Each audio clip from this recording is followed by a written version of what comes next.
Hi all, welcome to Competitive Tracker. ഞാൻ Shahana. Developmental ഇക്കണോമിക്സിന്റെ ചില theories ആണ് ഇന്ന് നമ്മൾ പരിചയപ്പെടുന്നത്. Adam Smith theory of development. Adam സ്മിത്തിന്റെ തിയറിയാണ് നമുക്ക് ബേസിക് ആയിട്ട് നമ്മുടെ ഇക്കണോമിക്സിന്റെ ഏറ്റവും ഇമ്പോർട്ടന്റ് ആയിട്ടുള്ള ഇക്കണോമിസ്റ്റ് ആയിട്ടുള്ള ആഡം സ്മിത്തിന്റെ തിയറിയിലൂടെയാണ് നമ്മൾ ഇന്ന് സ്റ്റാർട്ട് ചെയ്യുന്നത്. ഓക്കെ, നമുക്കറിയാം ആഡം സ്മിത്ത് അദ്ദേഹത്തിന്റെ വെൽത്ത് ഓഫ് നേഷൻസ് എന്ന് പറയുന്ന ഫേമസ് ആയിട്ടുള്ള ബുക്കിലാണ് ഈ ഒരു തിയറി 1776 ഇൻട്രൊഡ്യൂസ് ചെയ്തിട്ടുള്ള പബ്ലിഷ് ചെയ്തിട്ടുള്ള and inquiry into the nature and causes of wealth of nation എന്നറിയപ്പെടുന്ന പോപ്പുലർലി വെൽത്ത് ഓഫ് നേഷൻ എന്നറിയപ്പെടുന്ന അദ്ദേഹത്തിന്റെ ഫേമസ് ബുക്കിലാണ് ഇൻട്രൊഡ്യൂസ് ചെയ്തിട്ടുള്ളത്. അദ്ദേഹത്തിന്റെ എല്ലാ കാഴ്ചപ്പാടും അദ്ദേഹം ആ ഒരു ബുക്കിലൂടെയാണ് നമുക്ക് മുന്നിൽ അവതരിപ്പിച്ചിട്ടുള്ളത്.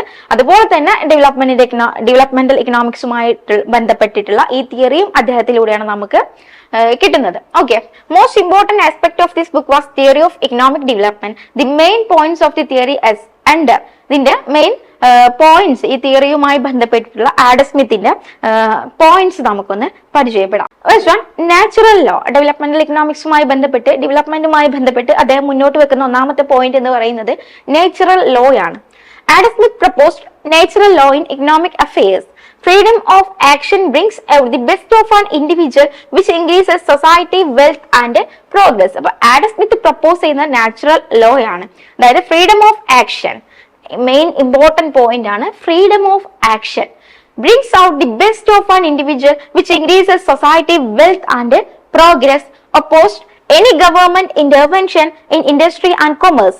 Advocated the policy of laissez-faire in economic affairs. അപ്പം അദ്ദേഹം ആഡം സ്മിത്ത് മുന്നോട്ട് വെക്കുന്നത് ഫ്രീഡം ഓഫ് ആക്ഷൻ ആണ്. ആക്ഷനിൽ ഇൻഡിവിജ്വൽസിന് എന്ത് വേണം? ഫ്രീഡം വേണം. ആര് കയറി ഇടപെടരുത്? ഗവൺമെന്റ് എല്ലാത്തിലും കയറിയിട്ട് ഇന്റർവീൻ ചെയ്യരുത് എന്നുള്ളതാണ് ആര് പറയുന്നത്? ആഡം സ്മിത്ത് പറയുന്നത്. അങ്ങനെയാണെങ്കിൽ ഇൻഡിവിജ്വൽസിന് അവർക്ക് ഇഷ്ടപ്പെട്ട രീതിയിൽ പ്രവർത്തിക്കാനുള്ള ഫ്രീഡം കൊടുത്താൽ മാത്രമേ ഇക്കണോമിയുടെ വെൽത്തും സൊസൈറ്റിയുടെ വെൽത്തും എന്താവൂ? പ്രോഗ്രസ്ഡ് ആവൂ എന്നുള്ളതാണ് ആഡം സ്മിത്തിന്റെ കണ്ടെത്തൽ. അതുകൊണ്ട് തന്നെ അദ്ദേഹം ഗവൺമെന്റിന്റെ ഇന്റർവെൻഷനെ നിശ്ചിതമായിട്ട് വിമർശിച്ചിട്ടുണ്ട്. അപ്പം അദ്ദേഹം ഈ ഒരു ഫേമിന്, അതായത് ഗവൺമെന്റിന്റെ ഇന്റർവെൻഷന് ലൈസസ്-ഫെയർ എന്നുള്ള ടേമിലാണ് പരിചയപ്പെടുത്തിയിട്ടുള്ളത്. ലൈസസ്-ഫെയർ നമ്മൾ കാണും. ഓക്കെ, അപ്പം നാച്ചുറൽ ലോയിൽ അദ്ദേഹം പറയുന്നത് ഫ്രീഡം ഓഫ് ആക്ഷൻ വേണം, ഇൻഡിവിജ്വൽസിന് ഫ്രീഡം ഓഫ് ആക്ഷൻ വേണം. ഒരിക്കലും ഗവൺമെന്റിന്റെ സ്ട്രിക്റ്റ് ആയിട്ടുള്ള ഇന്റർവെൻഷൻ എവിടെ പാടില്ല? ഇക്കോണമിയിൽ പാടില്ല. അങ്ങനെയെങ്കിൽ ഇക്കോണമി പെട്ടെന്ന് ഡെവലപ്മെന്റിലേക്ക് പോവും എന്നുള്ളതാണ് അദ്ദേഹത്തിന്റെ കാഴ്ചപ്പാട്. അപ്പൊ ലൈസസ്-ഫെയർ എന്ന് പറയുന്ന ഇമ്പോർട്ടന്റ് ആയിട്ടുള്ള ടേമിനെ നമുക്ക് നോക്കാം. State should not impose any restriction on freedom of an individual. അപ്പം ലൈസസ്-ഫെയർ എന്ന് പറയുന്നത് എന്താണ്? Should not impose any restriction on freedom of an individual. ഇൻഡിവിജ്വലിന്റെ ഫ്രീഡത്തിന്മേലെ ആര് കൺട്രോൾ വരുത്താൻ പാടില്ല? ആര് റെസ്ട്രിക്ഷൻസ് ഇമ്പോസ് ചെയ്യാൻ പാടില്ല? ഗവൺമെന്റ് റെസ്ട്രിക്ഷൻസ് ഇമ്പോസ് ചെയ്യാൻ പാടില്ല. The theory of economic development rest on the pillars of saving, division of labour and wide extend of market. അപ്പം division of labour, wide extend of market, ഇവ മൂന്നും developmental economic തിയറിയുടെ പ്രധാനപ്പെട്ട points ആണ്. ആരുടെ? നമ്മുടെ Adam സ്മിത്തിന്റെ പ്രധാനപ്പെട്ട പോയിന്റ്സ് ആണ് സേവിങ്സും ഡിവിഷൻ ഓഫ് ലേബറും wide extent of market. The policy allows the producers to produce as much they like, earns as much income as they can and save as much they like. Okay, individuals എന്ത് ചെയ്യുക? അവരിഷ്ടം പോലെ പ്രവർത്തിക്കുക, അവരിഷ്ടമുള്ള പോലെ സമ്പാദിക്കുക, അവര് ഇഷ്ടമുള്ളതുപോലെ എന്ത് ചെയ്യുക? ഏൺ ചെയ്യുക എന്നുള്ള ആ ഒരു തത്വത്തിലേക്ക് ഇക്കോണമി വരണം എന്നുള്ളതാണ് ആര് പറയുന്നത്? നമ്മുടെ ആഡം സ്മിത്ത് പറയുന്നത്. അതിനെയാണ് ആഡം സ്മിത്ത് എന്ത് പേരിട്ട് വിളിച്ചിട്ടുള്ളത്? ലൈസസ്-ഫെയർ പോളിസി എന്ന പേരിൽ വിളിച്ചിട്ടുള്ളത്. Smith believed that it is safe to leave the economy to be propelled, regulated and controlled by invisible hand, that is, the forces of competition motivated by self-interest be allowed to play their part in minimizing the volume of saving for development. അപ്പം ഗവൺമെന്റിന്റെ strict ആയിട്ടുള്ള restrictions impose ചെയ്യാതിരിക്കുക. അങ്ങനെ ചെയ്താൽ തന്നെ ഇൻഡിവിജ്വൽസിന് ഒന്ന് free ആയിട്ട് പ്രവർത്തിക്കാനായിട്ട് സാധിക്കും. ഇൻഡിവിജ്വൽസ് ഫ്രീ ആയിട്ട് പ്രവർത്തിച്ചാൽ ഇക്കോണമിയിൽ അത് ഗുണകരമായിരിക്കും എന്നുള്ള ആശയമാണ് ആര് മുന്നോട്ട് വെച്ചിട്ടുള്ളത്? നമ്മുടെ ആഡം സ്മിത്ത് മുന്നോട്ട് വെച്ചിട്ടുള്ളത്. അതിനെയാണ് ലീസ്റ്റ് ഇന്റർവെൻഷൻ ഓഫ് ഗവൺമെന്റിനെയാണ് ലൈസസ്-ഫെയർ എന്ന് പറയുന്നത്. എന്താണ്? ഏറ്റവും മിനിമം ആയിട്ട് എന്ത് ചെയ്യണം? അതിനെയാണ് എന്ത് പറയുന്നത്? ലീസ്റ്റ് ഇന്റർവെൻഷൻ ഓഫ് ഗവൺമെന്റ് എന്ന് പറയുന്നത്. ഗവൺമെന്റ് തീരെ ഇടപെടാതിരിക്കുന്ന ഒരു സമ്പ്രദായത്തെ എല്ലാ ആഡം സ്മിത്ത് മുന്നോട്ട് വെക്കുന്നത്. ഗവൺമെന്റ് ഇടപെടണം. അത്യാവശ്യമായിട്ടുള്ള വളരെ ചുരുങ്ങിയ ഡിഫൻസ് പോലുള്ള വളരെ ചുരുങ്ങിയ ഒരു കാര്യത്തിലേക്ക്, ലോ ആൻഡ് ഓർഡർ, ഡിഫൻസ് പോലുള്ള കാര്യത്തിലേക്ക് മാത്രം ആര് കോൺസെൻട്രേറ്റ് ചെയ്യണം? ഗവൺമെന്റ് കോൺസെൻട്രേറ്റ് ചെയ്യണം. അല്ലാതെ ഇക്കോണമിയിൽ വന്നിട്ട് അത് ചെയ്യരുത് ഇത് ചെയ്യരുത് എന്നുള്ള ഒരു കൺട്രോൾ അല്ലെങ്കിൽ ഒരു റെസ്ട്രിക്ഷൻ ആര് കൊണ്ടുവരരുത്? ഗവൺമെന്റ് കൊണ്ടുവരരുത് എന്നുള്ളതാണ് ആഡം സ്മിത്ത് പറയുക. ഇനി പ്രൊഡക്ഷൻ ഫംഗ്ഷൻ, ആഡം സ്മിത്തിന്റെ പ്രൊഡക്ഷൻ ഫംഗ്ഷൻ നമുക്കൊന്ന് നോക്കാം. Factors of production namely labour, capital and land. ലേബറും ക്യാപിറ്റലും ലാൻഡും. കെ എന്ന് പറയുന്നത് എന്താണ്? ക്യാപിറ്റൽ ആണ്, എൽ ലേബർ ആണ്, എൻ ലാൻഡ് ആണ്. അപ്പം ഓക്കെ, ഇതാണ് ഇവ മൂന്നും അടങ്ങിയതാണ് ഫാക്ടേഴ്സ് ഓഫ് പ്രൊഡക്ഷൻ. ആഡം സ്മിത്തിന്റെ മെയിൻ ആയിട്ടുള്ള ഫാക്ടേഴ്സ് എന്ന് പറയുന്നത് ക്യാപിറ്റലും ലേബറും ലാൻഡും ആണ്. അതിൽ ഏറ്റവും പ്രധാനപ്പെട്ടിട്ടുള്ളത് ക്യാപിറ്റലും ലേബറുമാണ് എന്നുള്ളത് ഓർത്തു വെക്കണം. Okay, division of labour most important ആണ്. ആഡം സ്മിത്തിന്റെ ഡെവലപ്മെന്റ് തിയറിയുമായി ബന്ധപ്പെട്ടിട്ടുള്ള ഏറ്റവും പ്രധാനപ്പെട്ട ഒന്നാണ് ഡിവിഷൻ ഓഫ് ലേബർ എന്ന് പറയുന്നത്. Rate of economic growth is determined by the size of productive labour and productivity of labour. ലേബറിന്റെ, തൊഴിലാളികളുടെ പ്രൊഡക്ടിവിറ്റിയും അവരുടെ സൈസ് ഓഫ് പ്രൊഡക്റ്റീവ് ലേബറുമാണ് എന്ത് തീരുമാനിക്കുന്നത്? ഇക്കണോമിക് ഗ്രോത്ത് തീരുമാനിക്കുന്നത്. അവർക്ക് എത്രത്തോളം പ്രൊഡക്ട് ചെയ്യാൻ കഴിയും, അവർ എത്രത്തോളം ഉണ്ട്, അവരുടെ പ്രൊഡക്ടിവിറ്റി എത്രത്തോളമാണ് എന്നുള്ളതിനൊക്കെ അനുസരിച്ചായിരിക്കും ഇക്കോണമിയുടെ ഗ്രോത്തും മുന്നോട്ട് പോകുന്നത്. The productivity of labour depends upon technological progress. അപ്പൊ നമ്മുടെ ഈ പ്രൊഡക്ടിവിറ്റി എന്തിനെ ബന്ധപ്പെട്ടിരിക്കുന്നു? പ്രൊഡക്ടിവിറ്റിയെ ഡിപ്പെൻഡ് ചെയ്തിരിക്കുന്നു ഗ്രോത്ത്. പ്രൊഡക്ടിവിറ്റി എന്തിനെ ഡിപ്പെൻഡ് ചെയ്തിരിക്കുന്നു? Technological progress of a country.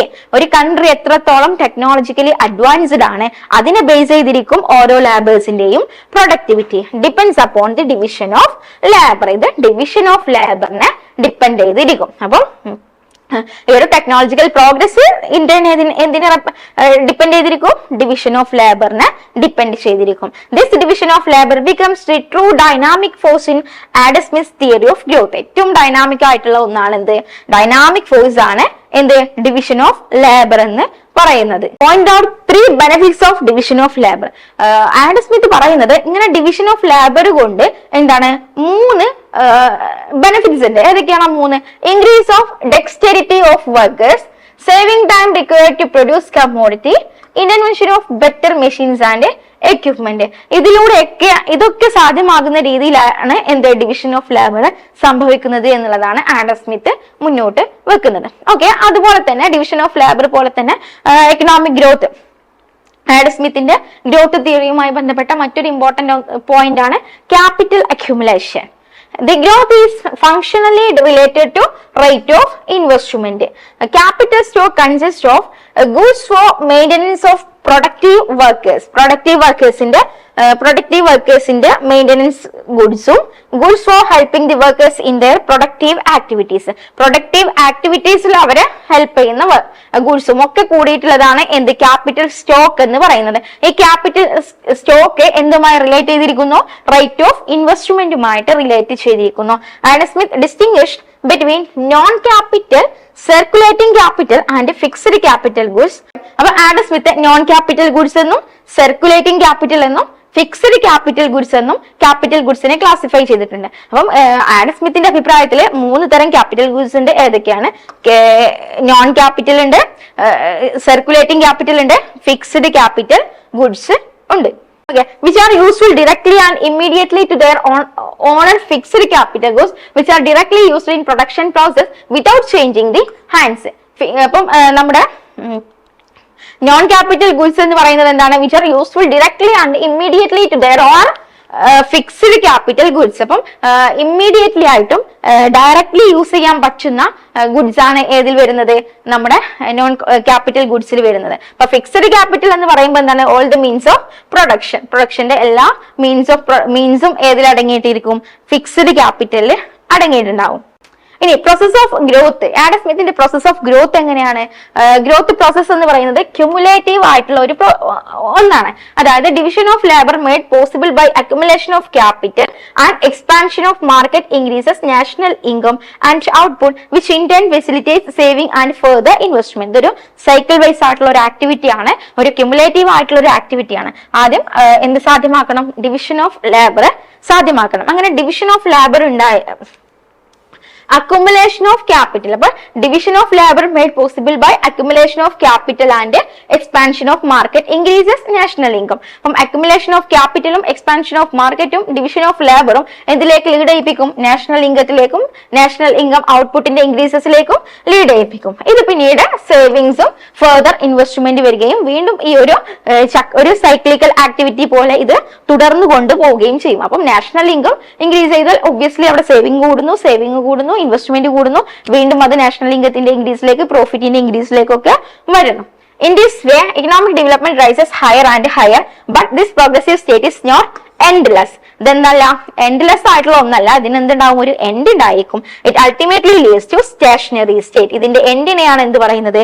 Stationery state എന്ന് പറയുന്നത്. അപ്പം ഈ ഒരു ആക്ടിവിറ്റി, ഇത്തരം കാര്യങ്ങളൊക്കെ ഇൻക്രീസ് ചെയ്തിട്ട് ആ ഒരു ഇൻക്രീസിംഗിന്റെ എൻഡിനെയാണ് സ്റ്റേഷനറി സ്റ്റേറ്റ് എന്ന് പറയുന്നത്. It is the scarcity of natural resources that stops growth. അപ്പം എപ്പോഴാണ് ഈ ഒരു ഗ്രോത്ത് സ്റ്റോപ്പ് ചെയ്യുന്നത്? നാച്ചുറൽ റിസോഴ്സസിന്റെ സ്കേഴ്സിറ്റി വരുമ്പോൾ. ഓക്കെ, അപ്പൊ എപ്പോഴാണ് ഈ ഒരു ഗ്രോത്തിന് സ്റ്റോപ്പ് വരുന്നത്? നാച്ചുറൽ റിസോഴ്സസിന്റെ സ്കേഴ്സിറ്റി വരുമ്പോഴാണ്.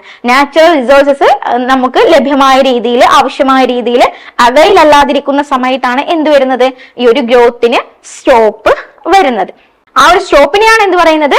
സ്റ്റേഷനറി സ്റ്റേറ്റ് എന്ന് പറയുന്നത്. ആ ഒരു പ്രോസസ്സ് എൻഡ് ചെയ്യുന്ന സമയത്ത്, ആ ഒരു ഗ്രോത്ത് എൻഡ് ചെയ്യുന്ന ആ ഒരു പ്രോസസ്സിനെയാണ് നമ്മൾ എന്ത് പറയുന്നത്? ആ എൻഡ് ചെയ്യുന്ന ആ ഒരു പോയിന്റിനെയാണ് എന്ത് പറയുന്നത്? സ്റ്റേഷനറി സ്റ്റേറ്റ് എന്ന് പറയുന്നത്. അപ്പൊ സ്റ്റേഷനറി സ്റ്റേറ്റ് എന്ന് പറയുന്നത് ആരുടെ കോൺസെപ്റ്റ് ആണ്? നമ്മുടെ ആഡം സ്മിത്തിന്റെ ഒരു കോൺസെപ്റ്റ് ആണ്.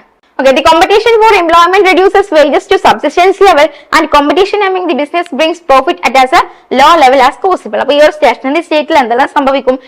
കോമ്പറ്റീഷൻ റെഡ്യൂസ് ചെയ്യും. Competition for employment reduces wages to subsistence levels. അപ്പം വേജസിനെ, കോമ്പറ്റീഷൻ കുറയുന്നത് കൊണ്ട് തന്നെ വേജസിന് എന്ത് ചെയ്യും?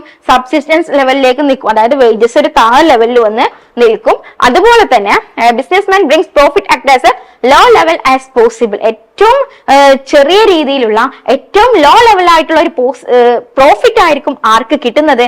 നമ്മുടെ ബിസിനസ്മാന് കിട്ടുന്നത്. Once profit fall it continues to fall. ഒരു പ്രാവശ്യം പ്രോഫിറ്റ് കുറഞ്ഞാൽ പിന്നീട് എന്തായിരിക്കും? പ്രോഫിറ്റ് അങ്ങനെ കണ്ടിന്യൂസ് ആയിട്ട് കുറഞ്ഞുകൊണ്ടേ ഇരിക്കും. Investment also starts declining. അല്ലെ, പ്രോഫിറ്റ്സ് കുറഞ്ഞാൽ പിന്നെ അവിടെ ഒബ്വിയസ്ലി ഇന്നും കുറയും, ഇൻവെസ്റ്റ്മെന്റും കുറയും. In this way end results of capitalism is stationary state. അപ്പൊ ക്യാപിറ്റലിസത്തിന്റെ എൻഡ് റിസൾട്ട് എന്ന് പറയുന്നത് എന്താണ്? സ്റ്റേഷനറി സ്റ്റേറ്റ് ആണ്. ഓർത്തു വെക്കുക, ക്യാപിറ്റലിസത്തിന്റെ എൻഡ് റിസൾട്ട് എന്താണ്? സ്റ്റേഷനറി സ്റ്റേറ്റ് ആണ്. പ്രോഫിറ്റ് കുറയുന്നു, ഇൻവെസ്റ്റ്മെന്റ് കുറയുന്നു, ഇൻകം കുറയുന്നു, സേവിംഗ് കുറയുന്നു. അങ്ങനെ ഒരു സ്റ്റേഷനറി സ്റ്റേറ്റിലേക്ക് ഇക്കോണമി എത്തുന്നു. When this happens, capital accumulation stops, population becomes stationary, profits are minimum, wages are subsistence level, no change in per capita income and production, and the economy reaches the state of stagnation. അങ്ങനെ stationery സ്റ്റേറ്റിലേക്ക് എത്തി. പിന്നെ എങ്ങോട്ടാണ് economy പോകുന്നത്? സ്റ്റാഗ്നേഷനിലേക്കാണ് പോകുന്നത്. ഇങ്ങനെ കുറഞ്ഞു വന്നിട്ട് അവിടെ എന്ത് സംഭവിക്കുന്നു? ക്യാപിറ്റൽ അക്കുമുലേഷൻ ടോട്ടലി സ്റ്റോപ്പ് ആവുന്നു. പോപ്പുലേഷൻ ഒക്കെ ഒരു സ്റ്റേഷനറി ലെവലിലെത്തുന്നു. പ്രോഫിറ്റുകൾ മിനിമം എത്തുന്നു. വേജസ് സബ്സിസ്റ്റൻസ് ലെവലിലെത്തുന്നു. അതുപോലെ തന്നെ പെർ ക്യാപിറ്റ ഇൻകത്തിലോ ഇക്കോണമിയുടെ പ്രൊഡക്ഷനിലോ ഒന്നും എന്ത് വരുന്നില്ല? യാതൊരു വിധത്തിലുള്ള മാറ്റവും വരുന്നില്ല. അങ്ങനെ ഇക്കോണമി ഇവിടെ എത്തുന്നു, ഒരു സ്റ്റാഗ്നേഷനിലേക്ക് പോകുന്നു. അതിനെയാണ് സ്റ്റേറ്റ് ഓഫ് സ്റ്റാഗ്നേഷൻ എന്ന് പറയുന്നത്. ഓക്കെ, സ്റ്റാഗ്നേഷനും അതുപോലെ തന്നെ നമ്മുടെ സ്റ്റേഷനറി സ്റ്റേറ്റ് ഒക്കെ ആരാണ്? ആഡം സ്മിത്തിന്റെ കോൺസെപ്റ്റ്സ് ആണ്, ആഡം സ്മിത്തിന്റെ പോയിന്റ്സ് ആണ് എന്നുള്ളത് ഓർത്തു വെക്കണം. നമ്മുടെ നെക്സ്റ്റ് തിയറിയാണ് നമ്മുടെ കാൾ മാർക്സ് ഇൻട്രൊഡ്യൂസ് ചെയ്തിട്ടുള്ള the theory of economic development. അപ്പം കാൾ മാർക്സിന്റെ തിയറി ഓഫ് ഇക്കണോമിക് ഡെവലപ്മെന്റ് ആണ്. കാൾ മാർക്സ് എന്ന് പറയുന്നത് regarded as the father of scientific socialism. Scientific സോഷ്യലിസത്തിന്റെ ഫാദർ ആയിട്ടാണ് നമ്മുടെ കാൾ മാർക്സ് അറിയപ്പെടുന്നത്. Who profiles the inevitable decline of capitalism and the advent of socialism. Inevitable decline of capitalism and the advent of socialism എന്ന് പറയുന്ന ഏറ്റവും പ്രധാനപ്പെട്ട അദ്ദേഹത്തിന്റെ ആ ഒരു കോട്ടിലൂടെയാണ് അദ്ദേഹം എന്താവുന്നത്? ഫാദർ ഓഫ് സയന്റിഫിക് സോഷ്യലിസം എന്ന പേരിൽ അറിയപ്പെടുന്നത്. ഇനി അദ്ദേഹത്തിന്റെ ഒരു ഫേമസ് ആയിട്ടുള്ള ഒരു ബുക്ക് ഉണ്ട്. എന്താണ്? ദാസ് ക്യാപിറ്റൽ. അല്ലെ, ക്യാപിറ്റൽ അല്ല, Das capital. Okay, Das Capital written by Karl Marx in the year 1867. It is known as the Bible of Socialism. Das Capital സോഷ്യലിസത്തിന്റെ ബൈബിൾ ആയിട്ടാണ് അറിയപ്പെടുന്നത്. അപ്പൊ കാൾ മാർക്സിന്റെ ദാസ് ക്യാപിറ്റൽ എന്തായിട്ടാണ് അറിയപ്പെടുന്നത്? ബൈബിൾ ഓഫ് സോഷ്യലിസം എന്നാണ് അറിയപ്പെടുന്നത്. അപ്പൊ ദാസ് ക്യാപിറ്റൽ ഒന്ന് നോട്ട് ചെയ്യണേ. Present the process of growth and collapse of the capital economy. Das ക്യാപിറ്റലിൽ അദ്ദേഹം എന്താണ് പ്രസന്റ് ചെയ്യുന്നത്? Process of growth and collapse of the capital economy. Capital ഇക്കോണമിയുടെ ഗ്രോത്തും അതിന്റെ കൊളാപ്സയും എങ്ങനെയാണ് അത് താഴെ പോകുന്നത് എന്നുള്ളതുമാണ് ആര് പറയുന്നത്, നമ്മുടെ ദാസ് ക്യാപിറ്റൽ വഴി നമ്മുടെ കാൾ മാർക്സ് നമുക്ക് മുന്നിൽ അവതരിപ്പിക്കുന്നത്. ഓക്കെ, അദ്ദേഹത്തിന്റെ അസംഷൻസ്, അദ്ദേഹം ഈ ഒരു തിയറിക്ക് വേണ്ടിയിട്ട് മുന്നോട്ട് വെച്ചിട്ടുള്ള അസംഷൻസിനെ നമുക്കൊന്ന് പരിചയപ്പെടാം. There are two principal classes in the society. ഏതൊക്കെയാണ്? Bourgeoisies and proletariat. പ്രോലിറ്റേറിയറ്റും ബൂർഷ്വാസീസും എന്ന് പറയുന്ന രണ്ട് പ്രിൻസിപ്പൽ ക്ലാസസ് എക്കോണമിയിൽ എക്സിസ്റ്റ് ചെയ്യുന്നുണ്ട്. Wages of the workers are determined at a subsistence living. Subsistence level of living ആണ് എന്ത് ഡിറ്റർമിൻ ചെയ്യുന്നത്? വേജസ് ഡിറ്റർമിൻ ചെയ്യുന്നത്. Labour theory of value hold goods. അപ്പം വാല്യൂ ഓഫ് ലേബർ തിയറി വഴിയാണ് എന്ത് ചെയ്യുന്നത്? വാല്യൂസ് വരുന്നത്. Thus labour is the main source of value generation. Value ജനറേഷന്റെ മെയിൻ സോഴ്സ് ആരാണ്? നമ്മുടെ ലേബേഴ്സ് ആണ്. Factors of production are owned by capitalist. ഒരു ക്യാപിറ്റലിസ്റ്റ് എക്കോണമിയെ കുറിച്ചാണ് പറയുന്നത്. എങ്ങനെയാണ് ക്യാപിറ്റലിസം വളരുന്നത്, എങ്ങനെയാണ് ക്യാപിറ്റലിസം ഇല്ലാതാവുന്നത് എന്നുള്ളതാണ് ദാസ് ക്യാപിറ്റൽ വഴി ആര് പറയുന്നത്? നമ്മുടെ കാൾ മാർക്സ് പറയുന്നത്. അതിൽ ക്യാപിറ്റൽ സൊസൈറ്റിയെ കുറിച്ചും ക്യാപിറ്റൽ ഇക്കോണമിയെ കുറിച്ചുമാണ് അദ്ദേഹം നമുക്ക് മുന്നിൽ പ്രസന്റ് ചെയ്യുന്നത്. Capital is of two types. രണ്ട് തരം ക്യാപിറ്റലിനെയാണ് കാൾ മാർക്സ് ഇൻട്രൊഡ്യൂസ് ചെയ്യുന്നത്. First one constant capital and the second one is variable capital. Constant ക്യാപിറ്റലിനെ കുറിച്ചും വാരിയബിൾ ക്യാപിറ്റലിനെ കുറിച്ചും ആര് പറയുന്നുണ്ട്? നമ്മുടെ കാൾ മാർക്സ് പറയുന്നുണ്ട്. Capitalist exploit the workers. Capitalist എന്ത് ചെയ്യുന്നുണ്ട്? വർക്കേഴ്സിനെ എക്സ്പ്ലോയിറ്റ് ചെയ്യുന്നുണ്ട്. Labour is homogeneous and perfectly mobile. Labours എന്താണ്? ഹോമോജീനിയസ് ആണ്, അതുപോലെ തന്നെ ഈസിലി ആയിട്ട് എങ്ങോട്ട് വേണമെങ്കിലും മൂവ് ചെയ്യാൻ പറ്റും, പെർഫെക്റ്റ്ലി മൊബൈൽ ആണ്. Perfect competition in the economy. ഇക്കോണമിയിൽ ഏത് തരം കോമ്പറ്റീഷൻ ആണ് എക്സിസ്റ്റ് ചെയ്യുന്നത്? പെർഫെക്റ്റ് കോമ്പറ്റീഷൻ ആണ് എക്സിസ്റ്റ് ചെയ്യുന്നത്. National income is distributed in terms of wages and profits. വേജസിനും പ്രോഫിറ്റ്സിനും ഇടയിലാണ് എന്ത് ഡിസ്ട്രിബ്യൂട്ട് ചെയ്യുന്നത്? നാഷണൽ ഇൻകം ഡിസ്ട്രിബ്യൂട്ട് ചെയ്യുന്നത്. ഇത്രയും അസംഷൻസിന്റെ അകത്ത് നിന്നിട്ടുമാണ് അദ്ദേഹം നമുക്ക് മുന്നിൽ ഈ ഒരു തിയറി പ്രസന്റ് ചെയ്യുന്നത്. അപ്പൊ ഈ ഒരു തിയറിയിലൂടെ അദ്ദേഹം മുന്നോട്ട് വെച്ചിട്ടുള്ള മെയിൻ ആയിട്ടുള്ള പോയിന്റ്സ് എന്തൊക്കെയാണ്? ഫസ്റ്റ്, അതായത് കാൾ മാർക്സിന്റെ തിയറി അറിയണമെന്നുണ്ടെങ്കിൽ നമുക്ക് ഈ പോയിന്റ്സ് ആണ് ആദ്യം അറിയേണ്ടത്. ഏതൊക്കെയാണ്? Materialistic interpretation of history. ഹിസ്റ്ററിയുടെ ഒരു മെറ്റീരിയലിസ്റ്റിക് ഇന്റർപ്രിട്ടേഷൻ കൊടുക്കുന്നുണ്ട്. ദെൻ ക്ലാസ് സ്ട്രഗിളിനെ കുറിച്ച് അദ്ദേഹം മെൻഷൻ ചെയ്യുന്നുണ്ട്. ലേബർ സർപ്ലസ് പറയുന്നുണ്ട്. റിസർവ് ആർമി പറയുന്നുണ്ട്. ക്യാപിറ്റൽ അക്കുമുലേഷൻ പറയുന്നുണ്ട്. ക്യാപിറ്റൽ ക്രൈസിസിനെ കുറിച്ചും പറയുന്നുണ്ട്. അതായത് എങ്ങനെ ലേബർ സർപ്ലസ്, ഈ റിസർവ് ആർമി ആരുമായി ബന്ധപ്പെട്ടിരിക്കുന്നു എന്നൊക്കെ നമുക്ക് ക്വസ്റ്റ്യൻസ് വരാറുണ്ട്. അപ്പൊ റിസർവ് ആർമി ഒക്കെ മുന്നോട്ട് വെച്ചിട്ടുള്ളത് ആരാണ്? നമ്മുടെ കാൾ മാർക്സ് ആണ്. ഓക്കെ, അപ്പൊ നമുക്ക് ഓരോന്നായിട്ട് പരിചയപ്പെടാം. Materialistic interpretation of history. Okay, it implies that all the historical events are influenced and determined by economic conditions, and all other non-economic forces exert only a minor influence on historical development. Historical development-മായി ബന്ധപ്പെട്ടിട്ടുള്ള എല്ലാ historical ഈവന്റ്സിനെ കുറിച്ചുമാണ് പറയുന്നത്. അതിൽ economic conditions ഉണ്ട്, non economic കണ്ടീഷൻസും ഉണ്ട്. The mode of production determines the general character of social, political and spiritual process of life. അപ്പം പ്രൊഡക്ഷന്റെ mode തീരുമാനിക്കുന്നത് ആരാണ്? General character of social, political and spiritual process of life. ലൈഫിന്റെ spiritual ആയിട്ടുള്ള, ആത്മീയമായിട്ടുള്ള, political ആയിട്ടുള്ള, social ആയിട്ടുള്ള characters ആണ് എന്ത് തീരുമാനിക്കപ്പെടുന്നത്? നമ്മുടെ പ്രൊഡക്ഷൻ മോഡ് തീരുമാനിക്കപ്പെടുന്നത്. അപ്പം Marx distinguish 4 social system in history. മാർക്സിന്റെ ക്ലാസിഫിക്കേഷൻ പ്രകാരം ഇത് ചോദിക്കാറുണ്ട്. മാർക്സിന്റെ ക്ലാസിഫിക്കേഷൻ പ്രകാരം സോഷ്യൽ സിസ്റ്റത്തെ അദ്ദേഹം 4 ആയിട്ട് ക്ലാസിഫൈ ചെയ്തിട്ടുണ്ട്. ഏതൊക്കെയാണ്? Primitive communism, ancient slave stage, feudalism and capitalism. ഏതൊക്കെയാണ് 4 stages? Primitive communism, ancient slave stage, feudalism and capitalism. ഇങ്ങനെ 4 സ്റ്റേജസ് ആയിട്ടാണ് സോഷ്യൽ സിസ്റ്റത്തെ അദ്ദേഹം ക്ലാസിഫൈ ചെയ്യുന്നത്. അണ്ടർ ദി ഫസ്റ്റ് സ്റ്റേജ്, ഏതാണ് ഫസ്റ്റ് സ്റ്റേജ് എന്ന് പറയുന്നത്? Primitive communism. പ്രിമിറ്റീവ് കമ്മ്യൂണിസത്തിൽ the factors of production are owned and controlled by community and individual get their requirements according to their need. അപ്പം ഇവിടെ ഫസ്റ്റ് സ്റ്റേജ് എന്ന് പറയുന്ന primitive കമ്മ്യൂണിസത്തിൽ വരുന്നത് പ്രൊഡക്ഷനും മറ്റു കാര്യങ്ങളൊക്കെ ഓൺ ചെയ്യുന്നത് ആരാണ്? ഒരു കൺട്രോൾഡ് കമ്മ്യൂണിറ്റി ആയിരിക്കും. ഇൻഡിവിജ്വൽസിന് അവർക്ക് ആവശ്യമുള്ള രീതിയിലുള്ള സാധനങ്ങൾ മാത്രമേ കിട്ടുള്ളൂ. അല്ലാതെ എക്സ്ട്രാ എടുത്തു വെക്കാനോ സേവ് ചെയ്യാനുള്ള കാര്യങ്ങളോ റിസോഴ്സസ് ഒന്നും ആർക്ക് കിട്ടില്ല? ഇൻഡിവിജ്വൽസിന് കിട്ടില്ല. അത്തരം ഒരു സ്റ്റേജിനെയാണ് പ്രിമിറ്റീവ് കമ്മ്യൂണിസം എന്ന് പറയുന്നത്. In other 3 stages, the class that controls the factors of production also controls the society. അപ്പം ക്ലാസ് ആണ് എന്ത് ചെയ്യുന്നത്? ഫാക്ടേഴ്സ് ഓഫ് പ്രൊഡക്ഷനെയും സൊസൈറ്റിയെയും കൺട്രോൾ ചെയ്യുന്നത്. ഇവിടെ മറ്റു 3 സ്റ്റേജിലേക്ക് വരുമ്പോൾ അവിടെ ചെയ്യുന്നത് ആരാണ്?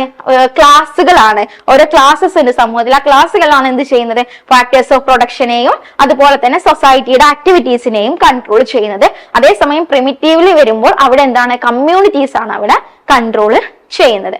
In these stages there are always two groups of people, dominant and depressed. ഇവിടെ ഇക്കോണമിയിൽ സൊസൈറ്റിയിൽ രണ്ട് തരം ഗ്രൂപ്പ്സ് ഉണ്ടായിരിക്കും. ഏതൊക്കെയാണ്? ഡൊമിനന്റ് ഗ്രൂപ്പ്സ് ഉണ്ടായിരിക്കും, ഡിപ്രസ്ഡ് ഗ്രൂപ്പ്സ് ഉണ്ടായിരിക്കും. ആ ഒരു പേര് സൂചിപ്പിക്കുന്ന പോലെ തന്നെ എന്താണ്?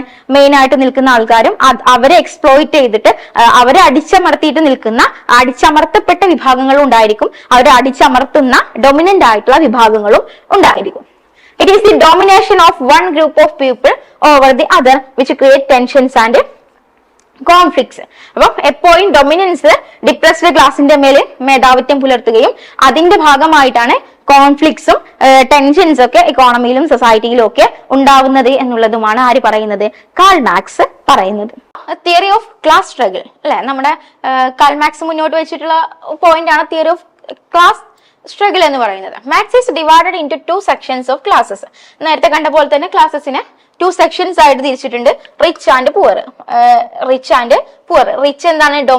ഡൊമിനൻസ് ആണ് അല്ലെ, ഡൊമിനന്റ് വൺ ആണ് റിച്ച് എന്ന് പറയുന്നത്, ഡിപ്രസ്ഡ് വൺ ആണ് പുവർ എന്ന് പറയുന്നത്. The rich are the exploiters while the poor are exploited, and there is no love and cooperation between the two divergent groups. അപ്പം എക്സ്പ്ലോയിറ്റേഴ്സ് ആണ് ആര്? റിച്ച് എന്ന് പറയുന്നത്. പുവേഴ്സിനെ എക്സ്പ്ലോയിറ്റ് ചെയ്ത് ജീവിക്കുന്നവരാണ് നമ്മുടെ റിച്ച് എന്ന് പറയുന്നത്. അവർക്കിടയിൽ സൊസൈറ്റിയിൽ ആ രണ്ട് വിഭാഗത്തിനും ഇടയിൽ, ആ രണ്ട് ക്ലാസ്സിനും ഇടയിൽ എന്തില്ല? യാതൊരു വിധത്തിലുള്ള സ്നേഹമോ കോപ്പറേഷനോ ഒന്നുമില്ലാതെ മുന്നോട്ട് പോകുന്നവരാണ് ഈ രണ്ട് വിഭാഗങ്ങൾ. അതായത് ഈ രണ്ട് വിഭാഗങ്ങൾ എന്ന് പറയുമ്പോൾ സൊസൈറ്റിയിൽ ആകെ രണ്ട് വിഭാഗങ്ങളെ ഉള്ളൂ, റിച്ചും പുവറും. അപ്പൊ സൊസൈറ്റി മുന്നോട്ട് പോകുന്നത് ഈ ഒരു കോപ്പറേഷനോ കാര്യങ്ങളോ ഒന്നും ഇല്ലാതെയാണ്. The exploited class further gets discontented, and such a pent-up feeling of discontentment and dissatisfaction leads to revolution, leading to a new social order under which economic conditions get better and sense of satisfaction of the working class leads to progress and development in the society. അങ്ങനെ ഈ ഒരു depressed ആയിട്ടുള്ള ആൾക്കാരുകൾ, അതായത് exploitation അനുഭവിക്കുന്ന ആളുകളാണ് പിന്നീട് ഏതിലേക്ക് lead ചെയ്യുന്നത്?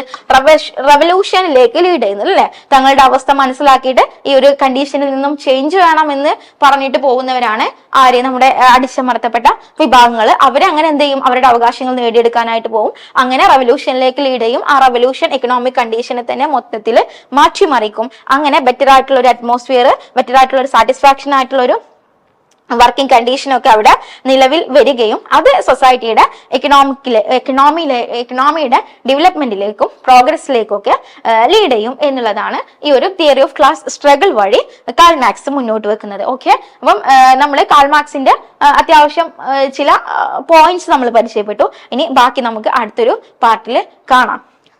Okay, അപ്പൊ ഈ പറഞ്ഞ പോലെ തന്നെ നമ്മുടെ UGC നെറ്റ് എക്സാം നിങ്ങളുടെ പ്രിപ്പറേഷനെ സ്ട്രോങ് ആക്കുന്നതിന് വേണ്ടിയിട്ട് ഒരു കോഴ്സ് നമ്മുടെ CC ഓഫർ ചെയ്യുന്നുണ്ട്. നമ്മുടെ കോഴ്സിന്റെ ഫീച്ചേഴ്സ് എന്ന് പറയുമ്പോൾ ഗ്രൂപ്പ് ആക്ടിവിറ്റീസ് ഉണ്ടായിരിക്കും, സ്പെഷ്യൽ ആയിട്ടുള്ള മെന്റർഷിപ്പ് പ്രോഗ്രാംസ് ഉണ്ടായിരിക്കും, അതുപോലെ തന്നെ സ്റ്റുഡിയോ റെക്കോർഡഡ് ക്ലാസ്സുകൾ ഉണ്ടായിരിക്കും. സ്റ്റുഡിയോ റെക്കോർഡഡ് ക്ലാസ്സുകൾക്ക് അനുസൃതമായിട്ടുള്ള PDF നോട്ട്സ് ഉണ്ടായിരിക്കും. നിങ്ങൾക്ക് നിങ്ങളുടെ എന്താണ് നിങ്ങളുടെ എബിലിറ്റി എന്ന് മനസ്സിലാക്കാൻ വേണ്ടിയിട്ട്, എത്രത്തോളമാണ് നിങ്ങളുടെ പ്രോഗ്രസ് എന്ന് മനസ്സിലാക്കാൻ വേണ്ടിയിട്ട് നമുക്ക് വീക്ക്ലി എക്സാംസ് നടക്കുന്നുണ്ട്. അതുപോലെ തന്നെ ടൈം ടേബിൾ ബേസ്ഡ് ആയിട്ടുള്ള റിവിഷനും നിങ്ങൾക്ക് പ്രൊവൈഡ് ചെയ്യും. ഇത്തരത്തിലെല്ലാം അടങ്ങിയിട്ടുള്ളതാണ് നമ്മുടെ കോഴ്സ് എന്ന് പറയുന്നത്. ഈ കോഴ്സിൽ ചേരാൻ നിങ്ങൾക്ക് ആഗ്രഹമുണ്ടെങ്കിൽ ആ കോഴ്സിന്റെ ഡീറ്റെയിൽസ് അറിയാൻ വേണ്ടിയിട്ട് ഈ ഒരു താഴെ പറയുന്ന നമ്പറിൽ 9778826292 എന്ന് പറയുന്ന നമ്പറിൽ കോൺടാക്ട് ചെയ്യുക. അതുപോലെ തന്നെ നിങ്ങൾക്ക് ഫ്രീ ആയിട്ടുള്ള ഒരുപാട് ക്ലാസ്സസ് നിങ്ങളിലേക്ക് എത്താൻ വേണ്ടിയിട്ട് നമ്മുടെ ചാനലും ഒന്ന് സബ്സ്ക്രൈബ് ചെയ്യുക. Thank you.